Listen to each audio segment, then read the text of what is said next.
Hello, this morning we're heading to the classroom. The Prime Minister started the week telling us all to do our homework. Without a solid foundation in maths, our children risk being left behind, shut out of careers they aspire to and the lives that they want to lead. But the problems in schools are much more complex than 1, 2, 3. The terrible death of a head teacher whose school was downgraded by inspectors has prompted calls for a rethink. What I think needs to happen and should have happened already is a pause in inspections. As teachers get ready to walk out of the classroom, and some kids struggle to catch up after COVID, with some dreadful warnings about the state of classrooms and morale in schools. We have one big question this morning. How best can parents and the public judge what's really going on? For her first interview since the death of Ruth Perry, the Chief Inspector of Schools, Amanda Spielman, is here to answer our questions. After the Prime Minister's friend and deputy quit after he was found to have bullied staff, the government's new number 2, Oliver Dowden, will join us too. The leader of the Liberal Democrats, Sir Ed Davies, back in the studio, only a couple of weeks until the local elections. Vying for attention with Labour, still well ahead in the polls, their pension spokesman, Jonathan Ashworth, is with us too. And with me at the mega desk, we have a fantastic panel for you this morning. Henry Dimbleby, foodie, author, who until last month was helping the government with their plans. Lorna Hughes, the editor of Scotland's Sunday Mail, that's made the running on a series of important stories about the SNP. And the voice of thousands of teachers and critic of Ofsted, Mary Bousted from the National Education Union.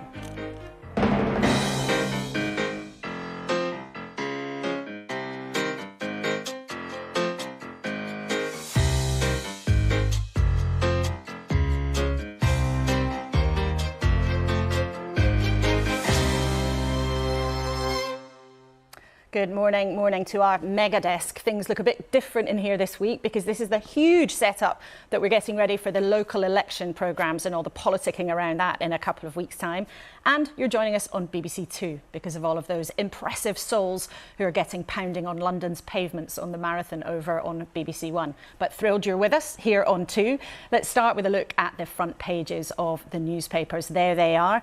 The Observer claims the Tories have a plan to politicise the civil service after the RAB scandal. The Sunday Times has a fascinating story about an MI6 spy. The Sunday Telegraph says the Home Secretary is ready to defy judges on migrants. The tabloids, the Scottish Sunday Mail, the SNP cops hunting for burner phones. We'll talk about that with the editor of that paper who's with us. And the Mirror with some details of Boris Johnson having another lavish £4,000 a night holiday, they claim. But let's start with our conversation about what's going on in our schools. Welcome to all three of you. Thanks for being with us this morning. Mary, firstly to you, is the way that schools are inspected working at the moment? No, it's not working at all.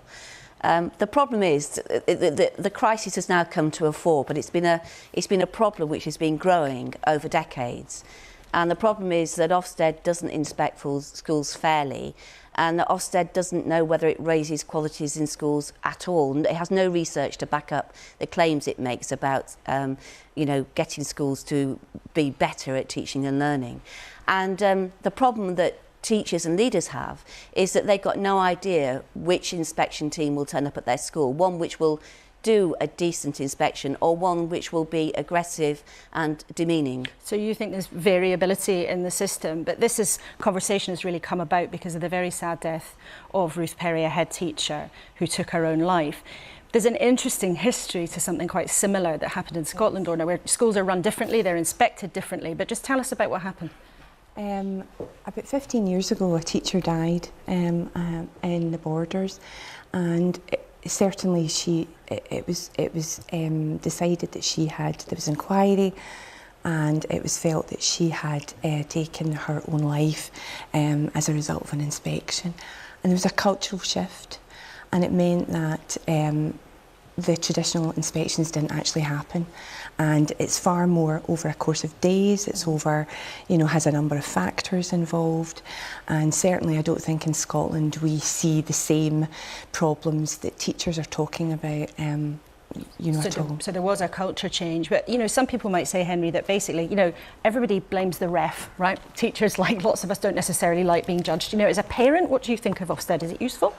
So I've been a parent. I've also been a governor in a state school in Hackney, my children's state school. Clearly, you need someone. It is useful to have someone holding you to account, and I think that the conversations at the Ofsted inspection that we had as governors were very useful to us to help ask the teachers. What I worry about, however, is when you get your excellent, this huge gap between inspections. So I do think it should be a little bit more supportive, little and often, rather than a kind of a judgment. Make or break it's the inspection. process enables you to ask the right questions. OK, well, lots to get into with the Chief Inspector, so we're going to talk a lot about education this morning. Thank you, all three of you, for now. Let's go to the classroom then. In January, the head teacher, Ruth Perry, took her own life while she was waiting for an Ofsted report to be published. She knew it would downgrade the school she loved from outstanding to inadequate, the lowest measure. But her death has supercharged a conversation that was already rumbling about how England schools are inspected and graded, and it's led to many teachers expressing concerns about the pressure. Now, this week, Ofsted said it was going to make some changes in particular elements of their inspections after Ruth's death, but her family has clearly laid the blame for what happened at Ofsted's door, and they're calling for a halt to all inspections. There is no doubt in my family's mind at all that Ruth killed herself because of that Ofsted inspection. She was fine beforehand. She was not fine during and after it. So it is a potentially dangerous system. Now, to be clear, no one can know exactly what was going on in Ruth Perry's mind, but you hear how clear her family's conviction were about what was happening. Welcome to you, Amanda Spielman. You're the Chief Inspector for England's schools, and it's the first time that you've spoken since that terrible event. What is your response to the family's very clear view that the downgrade of the school played a part in her death? Well, first of all, Ruth Perry's death was clearly a tragic event. It's something that I and my colleagues at Ofsted feel very deeply. And of course, we have the most profound sympathy for her family and for all the Caversham school community. Of course, there'll be a coroner's inquest, I hope in the not too distant future, and we will be fully cooperating with that, sharing everything that we have from the inspection. But do you think that the inspection came to the right conclusion?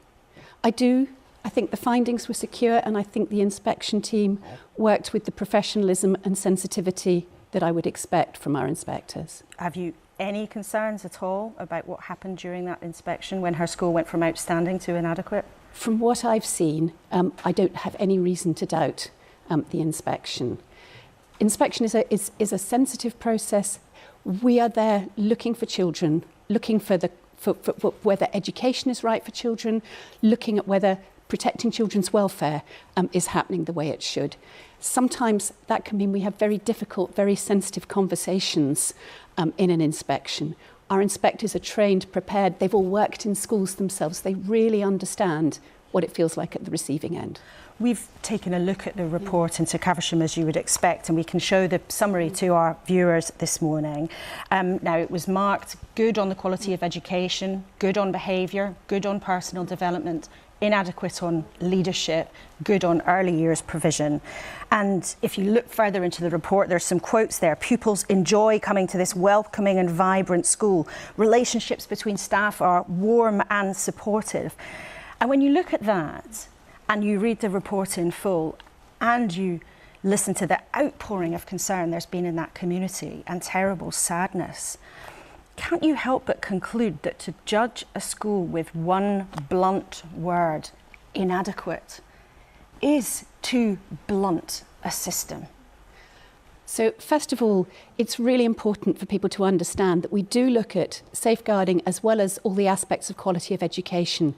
We look at behaviour, we look at personal development, we look at leadership and management. But there are times when failures in safeguarding can be sufficiently serious that alone can bring an overall judgment down. We actually make a number of judgments in an inspection. We make 4 key judgments plus a judgment of the effectiveness of safeguarding. Yes, they are synthesised into an overall judgment. That's partly to help parents. We know that parents like the clarity and simplicity of the model. It's also because the wider system of school accountability that government operates does use those overall judgments. So it's not for us to say we're going to fundamentally change the grading system. That would have to be a bigger government decision. But there has been a huge conversation in the last couple of weeks about boiling all the complexities, all of the knowledge in a school, all of the environment and the atmosphere down to a school, down just to a one-word label. And you say there that parents want it, but we have been inundated with emails from our viewers about this subject. Suzanne, who's a parent, says, I'd like to know why Ofsted are continuing with this scoring system. Labelling a school good or bad doesn't give me a choice. The submitted report is clear and fair. Now, are you telling parents watching this morning that you don't trust them to read 4 pages of a report, that they can only deal with one word? Of course we trust them, and of course we test our reports. We've done a lot of work with parents, and we survey to find out whether they're finding our reports useful. That's a core part of our work. It's one of the audiences that inspection serves. It's the prime audience, actually. Parents want the assurance that comes from the inspection process and the knowledge that schools are going through the inspection process, as well as the reports themselves.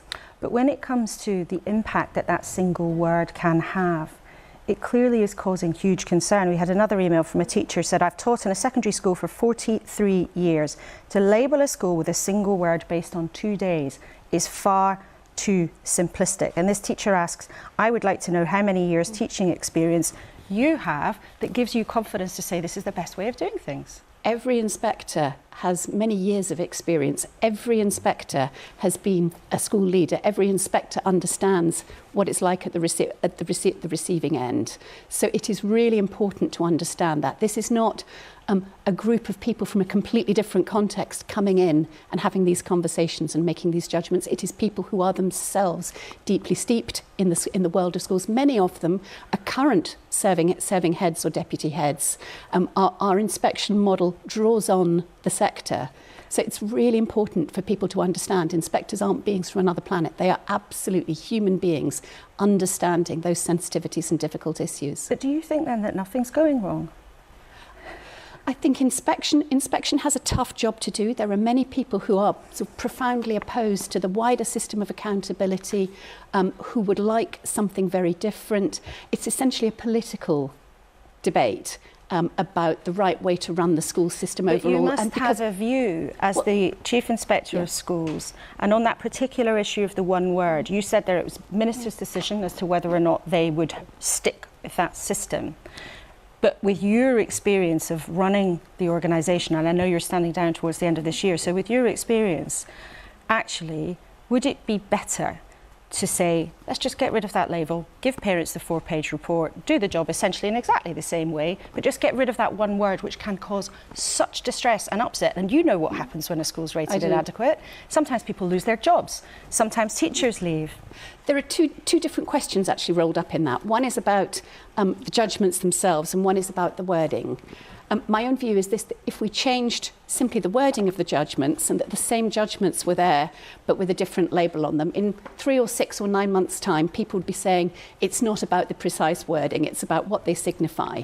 So I think it is really important to concentrate on what they signify. But every judgment in the system has a use at the moment.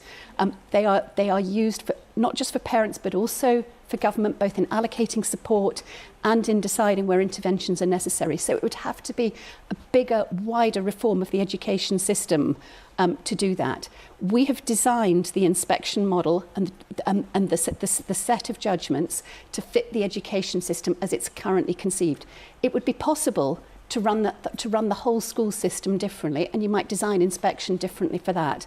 But for the system as it stands today, we've designed a solid model. Do you think it is an effective model, though? I mean, academics have looked at 10 years of Ofsted inspections, and once they'd taken into account children's backgrounds, they basically found no detectable difference. That was the academics' phrase, no detectable difference between good requires improvement and inadequate. So what evidence do you have that it's actually working? We've got 30 years of Ofsted in action. We've been doing our job thoroughly and carefully, and that it may be contributing to there being relatively little between school variation in this country compared to some others.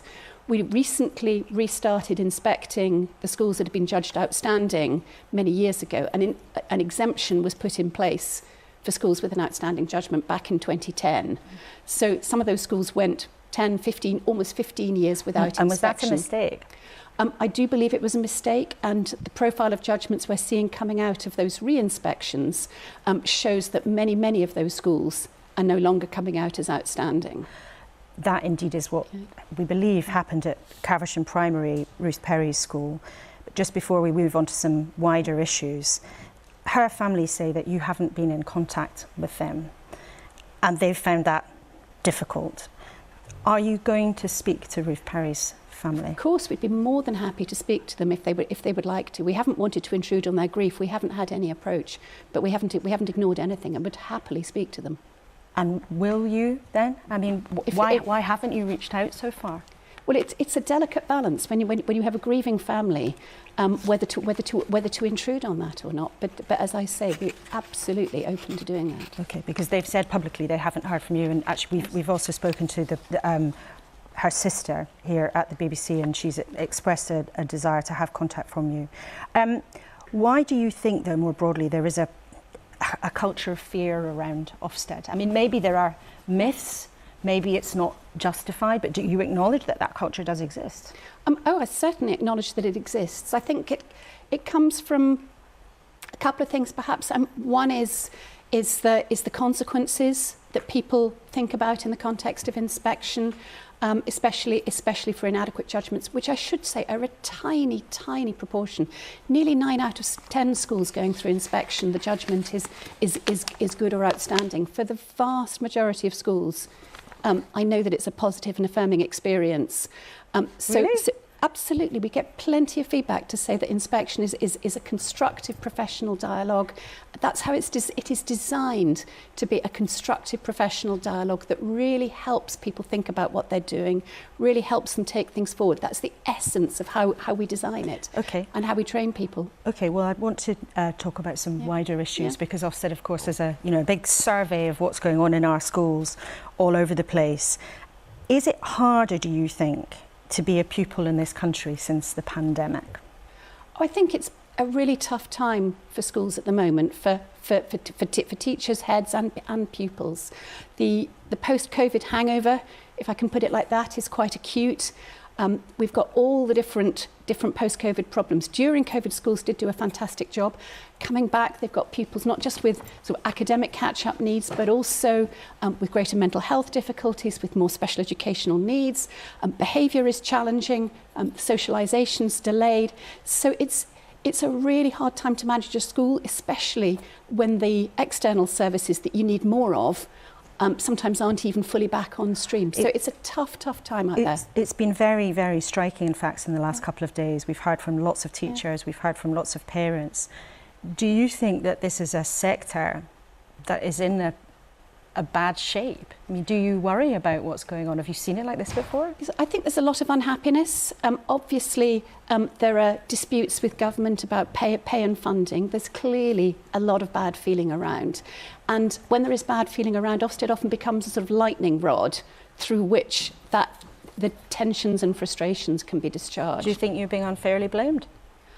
I think it's really important to understand that there's a wider disagreement here between different factions about how schools should be run, how school accountability should work more broadly. We're just one part of that system.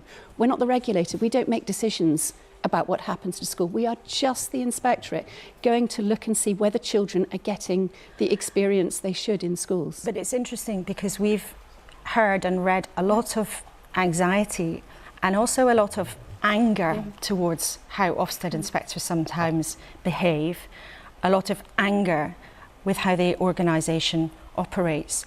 And I don't think anybody would doubt your good intentions, but listening to you this morning, I think some of our viewers watching might wonder if you really understand the depth of feeling if you really get the strength of feeling towards Ofsted? I absolutely do, but I also look very hard at what we actually hear back from inspections on the ground. So I think it's really difficult when you've got both the reality on the ground and also perceptions that can sometimes get exacerbated by external narratives. What do you mean by that? If people hear about inspection but haven't actually experienced it, especially not experienced it in recent years, they may come to believe things that aren't actually true. So inspection, so firstly, we had a big COVID suspension, so only there's quite a small proportion of schools that have been inspected since the pandemic began. That's quite a long while in many people's working lives. And also inspection only touches a small proportion of the people in the school, typically the most senior people. So you may make something that's a really constructive conversation, but you can't, there simply isn't the capacity in the system to go out and talk to meet every teacher, talk to every teacher. I wish there were, but we have to work within the constraints that are set. One of the things that many people are concerned about that's happened also since the pandemic is the rate of absences. Yes. Now, we know there's a significant increase. Some latest figures suggest there are 140,000 children, I believe in England alone, who were regularly, severely absent. Where are all these kids who are missing so much school? Well, firstly, it's clear that some children have fallen out of the system entirely, and it's really hard to know what's going on. Our responsibilities are to inspect schools and colleges and apprenticeships, so it's hard for us to know where they are, but we have expressed significant concern. But there's also, within that, far more children who are attending some but not enough school. The children who 3 years ago were there sort of 9 days out of 10, and now they're 8 days out of 10. This is a really significant problem. It is significant, which is why we've lost children. They've slipped through the net. Well, some of them are lost. More of them. There's a really big group of children who are not attending school enough to really get the most out of it, to get the benefit of education. You do need to be there day after day, week after week, month after month. It's a long-term business education. So doing everything that we can to make sure that children are in school regularly, to help schools maintain those relationships with families that help to get children there. We published a report last year summarising all the things that we can see are helpful, but we know that this is a big sector challenge. Just finally and briefly, if you can, there have been already some teaching strikes. There are going to be more. We'll talk about it a bit later this morning. But are you concerned about the damage that could do to children?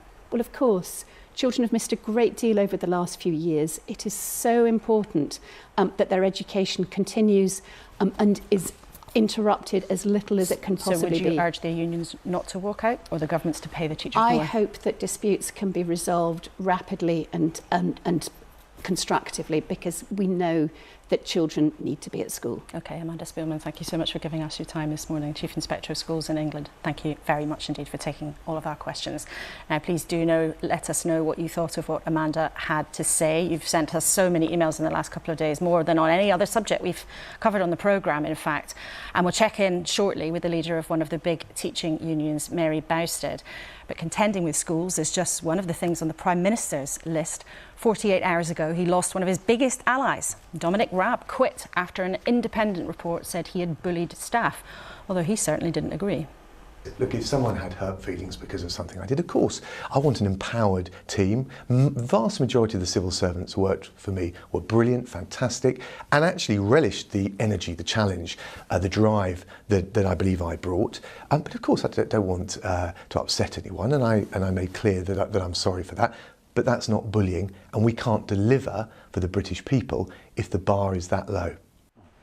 Well, the newly minted Deputy Prime Minister, Oliver Dowden, joins us this morning. It's you in that number 2 spot now. Thank you for coming in. The departure of your former colleague, Dominic Raab, has prompted a bit of a conversation about bullying at work, what is bullying and what is not. Are you confident that you have never bullied anyone? Well, I think people that have worked with me and know me well would never accept that characterisation of me. Of course, we all have our frustrations. We're all working hard to serve the British people. It's interesting, though, isn't it? Because Dominic Raab, I think, has got some people thinking about what bullying is at work, and it may not be in 2023 what people had traditionally thought. So are there any moments that you can think of when maybe you wish now, or you wonder if your behaviour might have been perceived like that by a member of your staff? Well, of course, we all work hard to be as professional as we possibly can. But at the heart of it, and I think anyone who has worked at the top level of government, and I've been fortunate enough to serve as a cabinet minister, knows that we're in highly pressured situations. And I certainly don't want the outcome of this to be, and it certainly won't be the case for me, that there will be any letting up in the high standards I expect of civil servants. But I think, Laura, you're right to say times have changed. And indeed, if you look back to what happened, it was no great secret what happened with Gordon Brown when he was Prime Minister. I don't think that kind of conduct from him would be acceptable in today's climate. I had a funny feeling that you might mention the legends about Gordon Brown's behaviour in office. I thought that might come up. But the question here is also being raised by Dominic Raab is about the civil service. Now, he's essentially accused people of trying to block him and somehow some kind of conspiracy of people who are out to get him. Isn't actually the truth, which is what an independent senior lawyer found, that he behaved badly sometimes, he was warned about his behaviour sometimes, and then he got found out and he lost his job. I mean, is it seemly for him to be trying to blame other people for his mistakes? Well, I worked with Dom Raab a lot, and I think particularly of the time when he stood in for Boris Johnson at the height of the COVID pandemic. I have great respect for him as a public servant, but Dom was very clear that if there was an adverse finding against him in this report, he would resign. Dom is a man of his word, and he civil stuck by servants that. were actively trying to block him. I mean, that's what he's done. He was accused of something, he was found to have gone wrong, and he said, aha, yes, but those people, they were trying to stop me doing what I was doing. Well, have you seen civil servants trying to block government? Well, in my experience, and we all have different working styles, I think of things that I've been able to achieve together with civil servants. So I think of the height of the COVID pandemic, when we had all of the theatres and everything else shutting down. We worked together closely as a team with the Treasury, with Number 10, to negotiate that £2 billion culture recovery fund that saved arts and culture in this country. So I think we can work constructively together. What I would not want to be the outcome of this is that there is some kind of diminution in the ability of ministers to expect the highest standards, because in the end, senior civil servants and senior ministers are united in their goal of serving the British people. I do think that out of the report, there is a need to look at our processes around that, and that's why we will be looking at it to see whether we can make it simpler, fairer and less complex. But do you believe Dominic Raab when he says that is what has happened? Or do you believe the people who expressed their concerns to this independent lawyer who found that in 2 cases he had behaved as a bully? Well, the Prime Minister set up the Tolley report, and Tolley produced a very extensive report, and there really isn't much further I can add to that. I thought it was very comprehensive in terms of the report. I'm asking you who you Laura, believe, but you raised first of all, Laura, the allegations. There really isn't anything further I can add in respect of that. As I said to you, it has not been my experience working with civil servants that we can't work together in a constructive way. I haven't experienced that. However, I, of course, have experienced frustrations. We all have experienced frustrations, because in the end, we are passionate about delivering for the British people. And by the way, that's not just ministers of this political colour. Top ministers across the years work very hard to try and serve the British people in the best way that they think possible. And in my experience, most civil servants are committed to doing that. It is really important, though, that we continue to be able to expect the very highest standards. And I know the Prime Minister is committed to that, as am I. I want to ask you to respond to what Amanda Spielman said. Now, everybody knows about the tragic case of Ruth Perry, the head teacher who took her life after her school was to be downgraded from outstanding to inadequate. As now the second most senior politician in the country, are you satisfied with how Ofsted is run more broadly? Well, I have, of course, overall confidence in how Ofsted is run. If you forgive me, I wasn't able to hear fully the interview that just took place. I think it is the case that if you look at this tragic case of the head teacher that took their own life, the way in which safeguarding issues are treated, and it's very important, of course, we uphold the highest standards of safeguarding, the proportionality of that in terms of the overall rating of the school does need to be looked at. And I believe that Ofsted are committed to doing that. Sometimes that is then over the top, do you think, in the way it can switch the whole judgment of a school?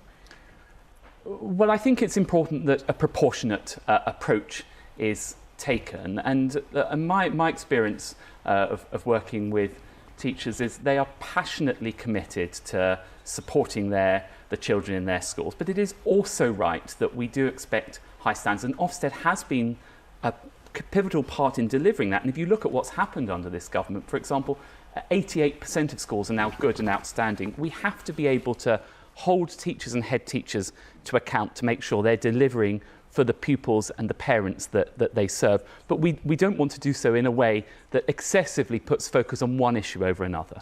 Now, I'd like to ask you about something else, an unfolding, very dangerous situation, it seems, in the African country of Sudan.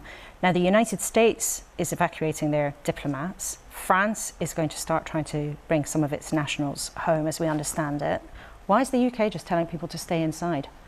Well, our first priority is, of course, to protect British well, why not help nationals. people leave then?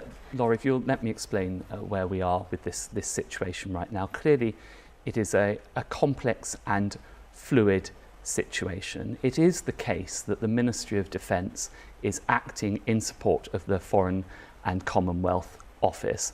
Now, you would not expect me right now, for security reasons, to comment on movements on the ground. But that is the current situation. What I would say to British nationals who are in that country, they should follow the advice, which is to stay indoors, to make the Foreign Office aware through their website of their location. It sounds like you might therefore be preparing to help people get out. And other countries are talking about this. Now, nobody watching would want you to give specific security details, but other countries are doing different things. It sounds like you might be preparing to help British nationals get out. Is that true?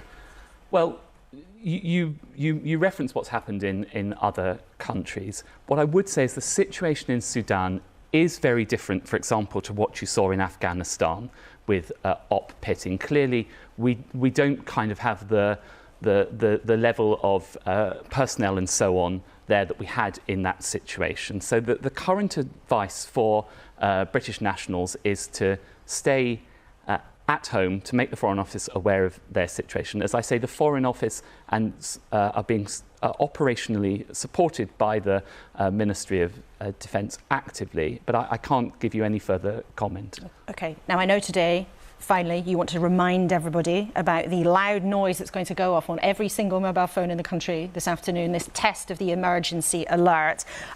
Some of the papers have said this is a sort of new level of nanny statism. Why are you doing this? Well, I wouldn't accept that characterisation. If you look at countries around the world, whether it's the United States, Canada, Japan and elsewhere, they have emergency alerts on phones as another tool in the toolkit of keeping people alerted during an emergency. What we're going to do this afternoon at 3 p.m. is test the system. Now, it's a bit like when the fire alarm goes off at work. It can be a bit inconvenient and annoying, but I think in future people will be grateful that we tested the system. And what I would say to your viewers is at 3 o'clock, when this siren, which I should say is about the volume of a phone call goes off, you don't need to do anything. It's just a test. OK, well, people will be noting that down, I'm sure, and I'm just thinking we've never had a fire alarm go off in this studio, so I hope that never happens. I don't want to tempt fate. Oliver Dowden, thank you very much indeed for coming in. Just, I think, 2 days into your new job as Deputy Prime Minister. Great to have you here as ever. Thank you for your time. Well, we've heard just there from the government this morning, but of course, too, at length from the boss of Ofsted, Amanda Spielman. Now, she told us she has no reason to doubt what happened with the inspection of Caversham Primary, the school of Ruth Perry, the head teacher who sadly took her own life. Mary Bousted, you speak for thousands of teachers. Now, you are a critic of Ofsted, but I'm fascinated to know, what did you make of what Amanda Spielman had to say? Well, I thought it was very notable that Amanda Spielman accepted that Ofsted created a culture of fear in schools. I thought that was the first time that has been accepted. How that then squares with her judgment that it's a positive and affirming experience, I'm very puzzled about that. It's clear to me that the reason why there's a culture of fear is because Ofsted is not a functional inspection agency. Nobody is arguing that schools should not be accountable. I am not arguing that there should not be a system of inspection in schools, just not this one. Although she didn't say Ofsted has created the culture of fear. She did accept there was a culture of fear around inspection, but she didn't say that is on Ofsted. In fact, she named some other factors. Well, what she's saying is that teachers and leaders have to deny the evidence of their own senses. Now, she did say that, you know, Ofsted's own feedback showed that leaders found it a positive and affirming experience. That is just not something that my members tell me. And indeed, when that claim was tried to be verified by a journalist, he went to the Ofsted helped him to go on the website.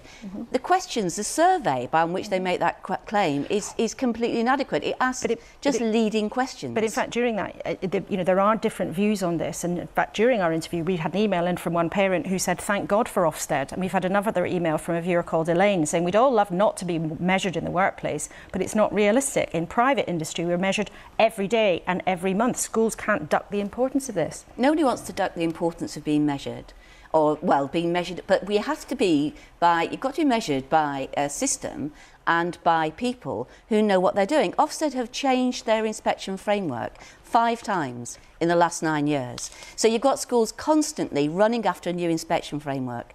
The latest inspection framework, where you've got non-specialist inspectors inspecting subjects they've never taught, phases of education that they've never taught, which they have no degree knowledge in. They're using crib sheets to go round, asking early years children where their writing is. This is an inspectorate which has lost its legitimacy. Well, it's interesting, Lorna, before our interview, you were telling us what happened in Scotland, where there was a real culture change in how inspections were carried out.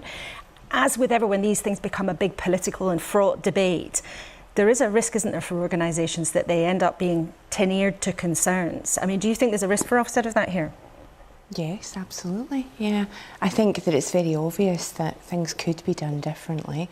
As you say, there needs to be checks, there needs to be balances, there needs to be inspections. But I do feel that perhaps putting schools under 2 days or a day and having to get ready for these inspectors coming in, being inspected by people who clearly don't have the qualifications in the actual departments and disciplines as well, I think that's concerning.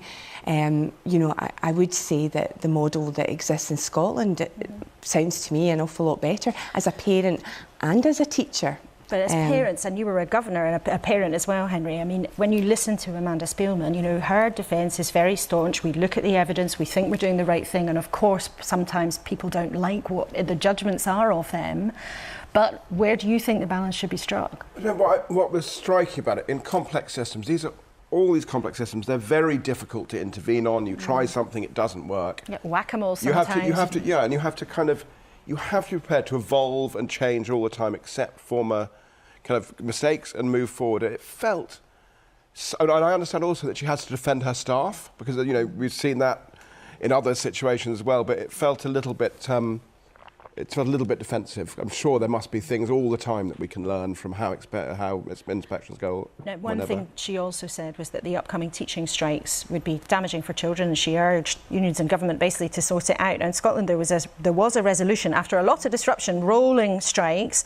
Do you think in the end the politics mean that the UK government will have to budge as well, because parents can't deal with their kids being off all the time from strikes? Absolutely, absolutely. I think it would be madness not to. I think teachers should be rewarded for the job that they're doing anyway, and we were lucky in Scotland that we were able to resolve it after a lot of toing and froing. But yeah, I don't think any parent in the country could probably cope with that again. Well, Mary, can you answer that then? I mean, the inspector of schools said very clearly, if you go on strike and continue to do so, because there have already been some strikes, I think we can remind people some pictures of them. You're going to damage children's prospects. What do you say to parents who feel that this morning? Just sort it out, get on with it. Well, we would love to sort it out, and we don't want to damage children's prospects, but it's the government which is refusing to negotiate. They just, you know, since the last offer that the government made was rejected by 98% of National Education Union members in 6 days on a 2/3 turnout. That is an astounding rejection of the offer. Now, what the government should have done was say, right, well, clearly that wasn't good enough. Let's get back into negotiation and let's try and resolve this. That's what we have been constantly asking for, because my members do not want to be out on strike, but they feel there is no alternative. But what is more important to your members, though, the education of children after a period of real disruption? We've heard at length from Amanda Spielman just how difficult it is for kids right now. And some parents, I think, are going to be screaming at the telly this morning thinking, well, we're sorry, everybody would like a pay rise, but please don't do this to our children. Laura, the problem we've got now is that our schools are running on crisis mode every day, and parents watching this will know that their children are routinely being taught by teachers who are not qualified in the subjects they're teaching. Just this morning, I read an article about 2 schools which are now moving to a 4-day week because they can't recruit teachers. But taking strike action has such an impact on families. I mean, why are you choosing to strike the day after a bank holiday? Well, because we've got 6 months where we can have a strike action, and it's very difficult to take strike days that we can make work. The legislation around strike action is very, very intense. But we don't want to do this. I say now directly to the government, we'll go in tomorrow. Let's negotiate so we don't have to take strike action on Thursday. None of my members want to disrupt education and lose more pay when they are so inadequately paid already. OK, well, we'll see if by the end of the programme maybe we can get a response from the Department of Education, and maybe you'll have a meeting in the diary tomorrow. Henry, now you were until recently advising the government on its food strategy. I know you cared passionately about school meals, but some of the warnings that you've been making recently about where we're heading, maybe with too many giant burgers, are quite alarming. Why are you so worried? Well, we have a food system at the moment that is the biggest cause of non-communicable disease. By 2035, type 2 diabetes is going to cost the NHS more than treating all cancers does today. And what's going to happen? Also, Andy Haldane, the former governor, former chief economist at the Bank of England, says ill health is the thing that's slowing down the economy. Said that in that seat, actually. Yeah. So what's going to happen is the NHS is going to suck in money from the rest of all the other government departments, and tax receipts are going to go down, and we're going to end up both sick and impoverished. And why I'm frustrated about it is because while the government is doing actually quite progressive stuff on the environment, they're feeling their way towards that, on health they're going backwards. So, you know, Boris Johnson came out of having almost died from COVID. He said we're going to restrict advertising, we're going to grip this. They've now kicked that all down the road to 2025. Well, in a sec, we'll ask the Labour Party actually what they might do about some of those things if they win the next election. Lorna, just finally to you. Now, your paper, the Sunday Mail, not the same as the Mail on Sunday. It's one of the Scottish Sunday weekend tabloids, has made a lot of the running on the extraordinary saga that's going on in the SNP. Your front page again today has another development. Just tell us about that, and I'm interested too what you just make of what seems to be an extraordinary sort of implosion in a party that was so almighty. Yes, it feels like a hand grenade's been thrown into Holyrood, really. Our front page today is the latest in a long line of stories that we have been running. It is about a list of things that the police are interested in looking at, and obviously some of those objects are rather mundane and a bit interesting, but it's an ongoing police inquiry. We have Peter Morell, who was the former chief executive of the SNP, arrested.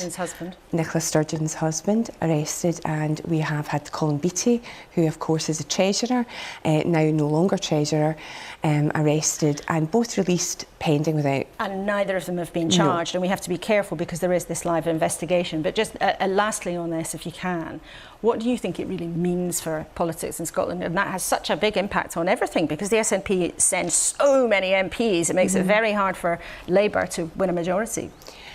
Yeah, I think Labour will be able to make inroads, but they will have to work hard to do so. If you're asking me, do I think this is the end of the SNP? No, it's certainly not the end for independence. We still have half and half in that. But it is an opportunity to certainly for Labour to make gains. OK, Lorna, Henry and Mary, thank you very much for your insights for now. We'll get back to you at the end of the programme. So, as hopefully you know by now, you've heard some of your emails through the course of the programme. Do keep them coming. We love to have you as part of our conversations. And I do have to remind us that talking about education, and Ofsted has elicited more emails than we've ever had on any other subject. So do keep them flowing in, and we use your experiences to help us decide what questions to ask our guests from your real world experiences. So you can email us kuenssberg@bbc.co.uk, or if you're social media inclined, you can use BBC Laura Kay as the hashtag. So much going on at the moment, not least Sir Edward Davey, the leader of the Liberal Democrats, arriving in the studio. A couple of weeks to go till the local elections. Welcome to you again. We were just talking there with Mary Bowsett about pay and teachers' strikes. Now, the teachers want above inflation pay increases. Do you think they should get that? Well, what they want above all is to get around the negotiating table with the government, and I think Mary is completely right on that. I've been quite alarmed by the government's unwillingness to engage in negotiations. But they have made them an offer, and what the teachers want is an above inflation pay rise. They say the offer's not enough. Well, get round the table. I mean, personally, I think they need a fair deal. There's a shortage of teachers, particularly in specialist subjects. And when I talk to head teachers in my constituency, they're really worried about making sure they can recruit the best people to teach our children. But should they get above inflation pay rises? I mean, you've said specifically as one of your promises is that pay rises for carers, they should get £2 an hour more than the minimum wage. That is way above inflation. So should teachers get way above inflation too? Well, I think they should get very near to inflation, but the key thing... Near to inflation? Well, I think people need a fair deal. And if you look at the shortage of teachers, which I've got to come back to, because that's the picture, and whether it's in the education or in the health service or in care, you're seeing huge shortages. And when you have shortages, you do need to give people a fair deal, or you're not going to recruit the people that patients need, that parents want to see. And people will want to know what you mean by a fair deal and near inflation. So in Scotland, teachers were given 8%. Would 8% be the right kind of amount for teachers in England? Well, the reason why I keep going back to the negotiation is you need to make sure you're getting a good deal both for the taxpayer and for our schools and our children. And you can only do that if you get round the table. Let me give you an example. But you can only do that if you offer something and avoid strikes, if you actually give a kind of offer that teachers might accept. Yeah. So I'll ask you again, you said near inflation. Would 8%, which is what teachers got in Scotland, be the kind of figure that you would think would be a good idea? If that's the sort of thing that could be negotiated and get people back to school and make sure we can deal with the shortages in teachers, that sounds to me in the right sort of ballpark. But it has to come from negotiations. And the fact that the government wouldn't even get around the table, I think, is the scandal. And I think if you're a parent worried about these strikes, if you're a head teacher trying to get staff recruited, you'll be really disappointed. And I think it's partly the chaos in this government. Not only have they had 3 prime ministers and 4 health secretaries and 5 chancellors, they've had 6 education secretaries since the last general election. And that chaos and incompetence at the top is, I think, largely to blame for many of the problems we're seeing, whether it's in our education services or in our health services, where I think we've got a huge crisis. OK, well, government would, of course, dispute that, and Oliver Dowden was happy to boast about how good some schools are in the country. But I want to turn to the upcoming local elections on May the 4th. Now, one of the big things that councils have power over is housing and planning to an extent. Now, repeatedly, time after time, the Liberal Democrats say nationally we need lots and lots and lots more houses to be built. But then locally, again, time after time after time, Lib Dems campaign very hard against houses being built in their backyards. Now, isn't that double standard part of the reason why we have, according to most people, a very significant housing shortage in this country? Well, first of all, I don't accept your premise. If you go to my constituency, and I have to declare an interest, my wife is the housing portfolio holder on Kingston Council. You argue about it over the breakfast table? No, we agree. And she's building more council houses, council homes for people, affordable homes, than we've seen for over 40 years in my borough. Well, hang on a minute. You said a development plan near your constituency that was going to build 400 homes was eye-watering, and that was going to be 400 compared to a national shortage that the Housing Federation assesses is more than 300,000. But you have to look at each plan by each plan, don't you? So we've got a building in my constituency where there's going to be 905 homes, and they're going up now. So I can take you to places both in my constituency and other areas controlled by the Liberal Democrats where we're building lots of houses. But here's the key question. Here's the key question. The problem I have with the government's approach is they have a developer-led approach to housing. And that has resulted in the wrong types of homes being in the wrong places. Don't believe me, that's what Theresa May has said. What Liberal Democrats want is a community-led approach to housing, and all the evidence shows that results in more houses being built that more meet the needs of the local people. They're in the right place. They have the social infrastructure that's needed when you build more houses. And I'm really proud that that's the Liberal Democrat policy, and that's the approach we adopt where we're in power. So I'd say at the next election, if you want the right sorts of homes built in your community, vote Liberal Democrat, because they're going to listen to the community and they're going to make sure the local plan, with all the controls that central government put on it, and they put loads of controls, are really unfair, actually, undemocratic, but with all those controls, Liberal Democrat councillors will listen to the local people. OK, well, we will see what happens in those upcoming elections. Davy, thanks for coming in. It's always great to have you with us here in the studio. Thank you. Now, we've just been talking a few minutes ago to Henry about the food we eat, and you probably saw that inflation this week slowed a little bit, but food prices kept going up and up and up and up. So what we need to stick in the fridge is still getting more and more and more expensive. The Labour Party today is saying that more should be done to stop food prices going through the roof. Let's talk to Jonathan Ashworth, who is the party's pensions spokesperson, who's with us. Hello again. Good to have you back in the programme. Now, you say that food prices must be brought down. And it's interesting, in this studio in the last few months, we've had the boss of Unite Union and the boss of one of our biggest supermarkets, both saying some companies are profiteering when it comes to food pricing. Do you agree with that?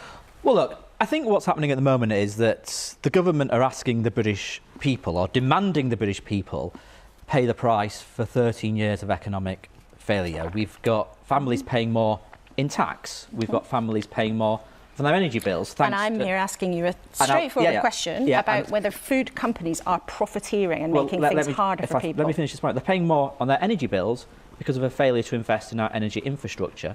And we're also paying more for food. The weekly shop is costing the average family around £700 extra a year now. And why is our food price increase the highest in the G7, higher than other countries? Well, it's because of the failure to invest in our energy infrastructure. Because food processing. The boss of one of our biggest supermarkets and the boss of one of the biggest unions in the country have both said it is also because some companies are profiteering. Do you agree with that? There's a number of factors, but the ones which are in the government's control is, let's deal with energy bills for those high energy intensive companies in food manufacturing and processing. For your view, that we've explained to our viewers that they've said before that part of the problem here, and you're right to outline other factors, but part of the problem here is that companies have been profiteering. Where there is excess profiteering, where there is excess profiteering, obviously the regulatory bodies should look at that. But there are, do you think there is? But there are. Well, we've not had an analysis from regulatory bodies to tell us what's happening in the market. But what we do know is that food manufacturing companies are facing higher energy bills, and the government could extend the windfall tax to support those food manufacturing companies and bring down their energy costs, which will bring down food prices. You could also deal with the labour market shortages in the food manufacturing sector, which is why I proposed significant welfare reforms to get people back to work, to deal with the traps in the benefit system by offering people an in-work guarantee, by reforming things like the work capability assessment. The government are refusing to do that. So there are policies you can pursue to bring down the costs on British families at the moment, but the government are not doing that. But you say also that Labour would cut red tape to improve food supplies in the country. Yeah. What do you mean by that? How would that happen? Well, you've got to look at you've got to negotiate a veterinary agreement so that you can improve with the European Union. So you can improve. So that's what you mean by that. You can improve your Brexit arrangements on when it comes to agri products. That would actually cut red tape. It would bring down costs. A lot of the food associations have called for that. Except if it's to do with the EU, food inflation is actually also a massive problem in European countries. So the food inflation rate for the EU as a whole was identical to that of the UK in March. So it's not really about us not being in the EU. But we've got the worst inflation rates in the G7, yeah?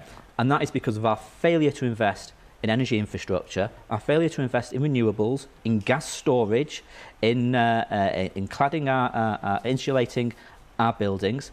If we took those measures, we would bring inflation down overall in the United Kingdom, and that would bring food inflation down as well. And of course, if you deal with labour market shortages in the food industry, which is what my reforms would help with, would also bring down costs. Let's talk about a different aspect of this. So we've been talking to Henry Dimbleby about food advertising. Now, the government did have big plans to do things like ban, I was going to say bog off, buy one, it felt rather rude, buy one, get one free offers in supermarkets. Now, would Labour ban buy one, get one free deals for junk food? That's not what we're proposing at the moment, but we do know that we need to have an obesity strategy because, and I know this from the days when I led for the Labour Party on health matters, we have an obesity crisis in this country. Many of our children are leaving school, particularly poorer children are leaving school obese. We can see the huge pressures that is putting on the National Health Service in terms of diabetes. So why not do something ban those offers? Because look, families are struggling at the moment. I mean, they're paying more in tax. Do it in future they're paying more in tax than the Conservatives. They're paying more for their energy bills.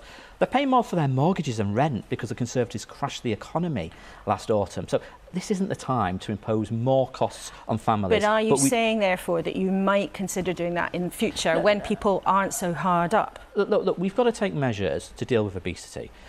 One of the other issues is that, look, we've cut, or the Conservatives have cut, public health budgets. So a lot of obesity services have been scaled way back under the Conservatives. I'm asking you what you would do about it if well, you win the election. So you're not proposing that at the moment? We're not proposing that. We've not got a plan for that. What about a ban on junk food advertising? Well, that is something that we've looked at in the past, and it's something which we have called for in the past. I mean, the government have actually legislated for it. I mean, the government are supposed to be doing that anyway.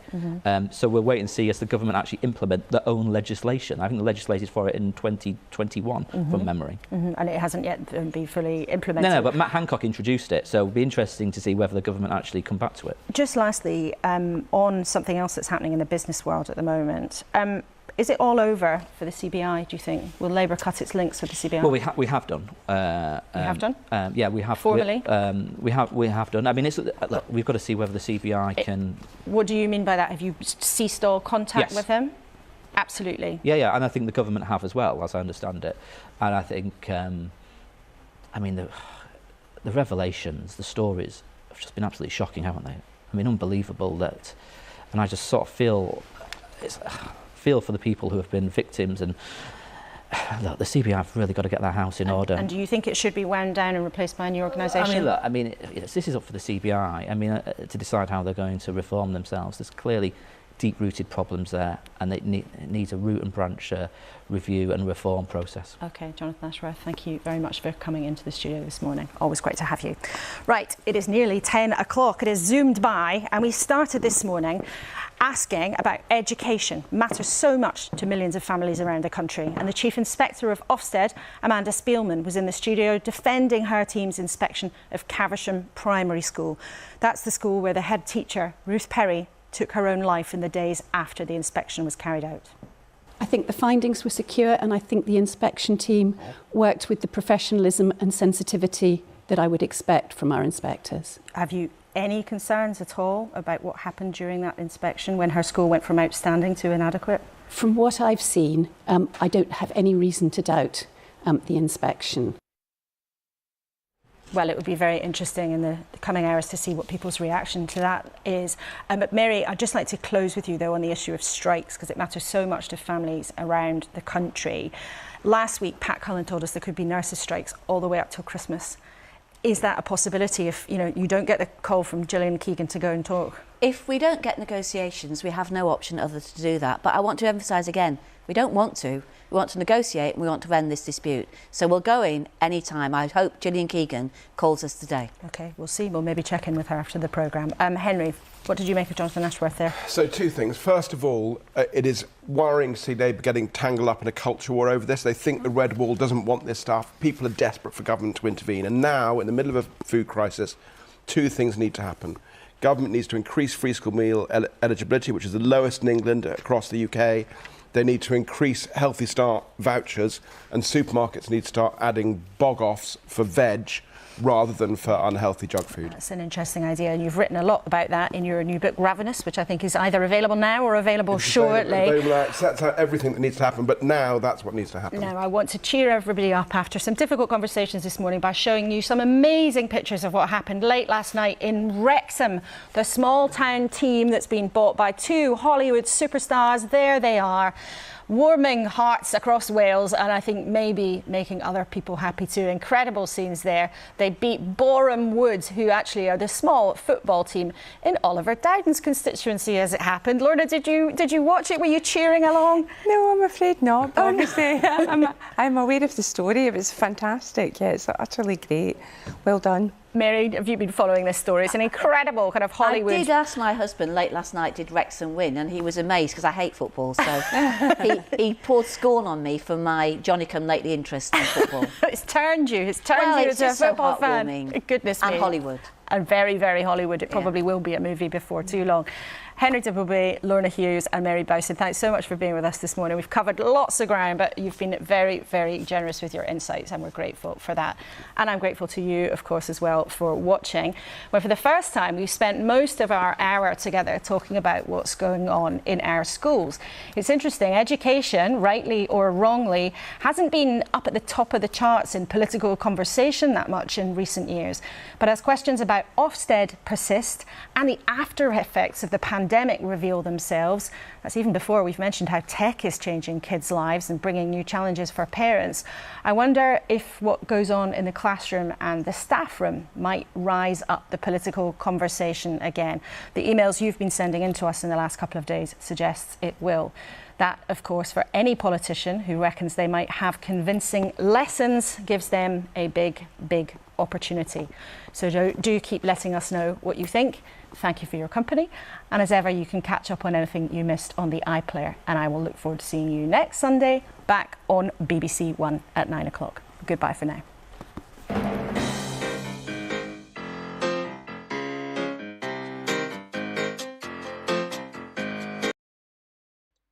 Oh my God, don't care. The football's way more interesting. Fucking Laura Kuenssberg today.